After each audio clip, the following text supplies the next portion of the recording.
Hello and welcome to Storytime with Mr. Ryan. Today's story is brought to you from my home. Welcome, everyone. Today we're going to be reading Little Frog and the Scary Autumn Thing by Jane Yolen with illustrations by Ellen Shee. This is a great fall story about learning about the changing of the colors and learning to accept things that are different and strange. Let's hop on in, shall we?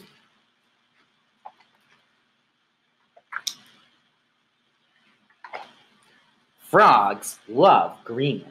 Green water, green lily pads, green leaves, green. But autumn had come to the pond, turning everything red and gold. To Little Frog, red and gold were scary. They were the colors of hot sun and cold blood. She sat on a green lily pad and contemplated the trees. Half of them were now yellow, two of them were orange, one was a bright red. All the rest were still green, sort of. She had never seen such a thing before. Well, she only was a little frog, and it was her first fall. Little Frog shuddered. Mama Frog jumped up next to her, which made the lily pad sway. Little Frog usually loved such swaying, but she was still shuddering, so the lily pad shuddered too. "Be brave, Little Frog," said Mama Frog.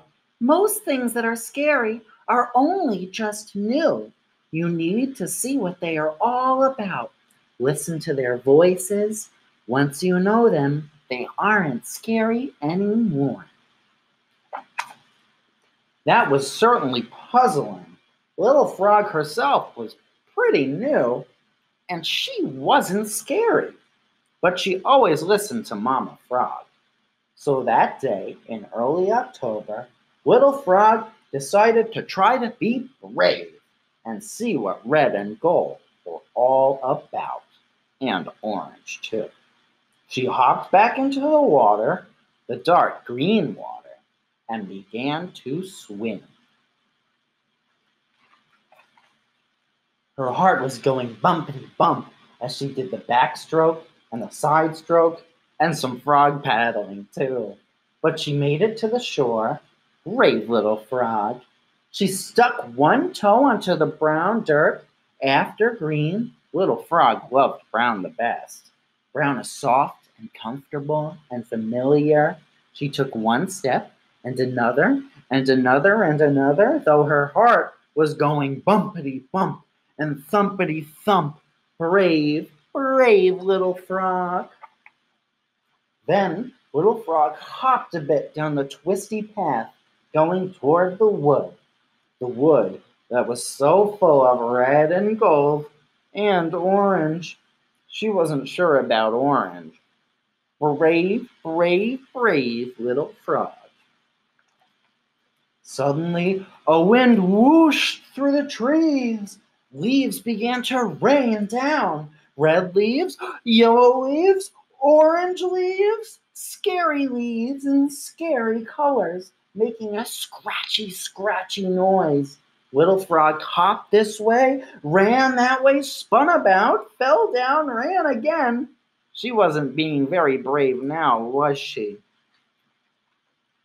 By the time she stopped hopping, running, spinning, and falling down, Little Frog was lost. Horribly, miserably, totally lost. Besides, her right leg hurt. There was a little scrape on her knee, and a spot of red blood, too. She shuddered again. Suddenly, she wasn't so sure about red. It was dark in the woods, except for those patches of red and gold and orange and purple as well. She was absolutely not sure about purple. Strange sounds came from everywhere. Scary sounds. Whir, chirr, roo. Little Frog didn't feel very brave anymore. All she felt was scared. But then Little Frog listened more closely, just as Mama Frog had told her to. Whirr! That was the voice of the wind through the leaves. Chirr! That was the voice of a squirrel up a tree. Hurroo! That was the voice Papa Frog used in the spring. All friendly sounds she knew. But everything was strange indeed, because it wasn't spring, it was autumn. And autumn was scary. Boom! Frightened all over again, Little Frog looked for the sound, and there, sitting on the top of a huge pile of red and gold and orange, and yes, even purple leaves, was Papa Frog himself, singing his spring song, even though it was a scary autumn day. Come up, said Papa Frog. Think of the leaves as a lily pad. Well, they didn't look like a lily pad. They weren't the color of a lily pad, but Little Frog tried to imagine them that way. She climbed up the pile, thinking, green, green, green, all the way to the top, even though the red and gold and orange and purple leaves were scratchy, scratchy underfoot. Then she sat down by Papa Frog right on top of the leaves, as if that pile really was a lily pad. There, boomed Papa Frog. That wasn't so bad now, was it? For a while, Little Frog thought about how bad it was. Then she thought how the leaves were actually crispy, how they were like gold, like the rising sun, orange like the sky at dawn, and red like the sky at sunset. She still wasn't sure about purple. She thought about how autumn leaves made a tickly sound in the wind. They weren't scary at all, only new. Papa Frog was right. Mama Frog was right. Not so bad, she said to Papa Frog. Not the red and orange and gold, he said. She noticed he didn't mention purple. Then Little Frog and Papa Frog slid down the pile together with red and gold and orange and even purple leaves sliding down all around them. It was so much fun. Little Frog climbed up and slid down again and again and again. Red and gold and orange are not scary at all, said Little Frog. Not when you really get to know them. Papa Frog looked at the pile again.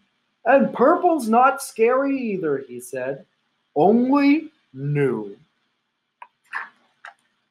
At last, arm in arm, Little Frog and Papa Frog happily hopped and danced all the way home to the pond, where Mama Frog had made a fresh shoe-fly pie for dinner, something all three of them knew well. It was still hot, just the way they liked it best, and even better, inside it was all green. Wow, what a great story. Thank you all very much for joining me today. I hope you guys learned something that's different or something that's new. Doesn't mean it has to be scary. I had a lot of fun reading this great autumn-themed story with you. Please feel free to check out my other stories on this channel, or for some fun activities you can do from home, be sure to check out veronalibrary.org/children. Until next time, I'll be seeing you. Bye.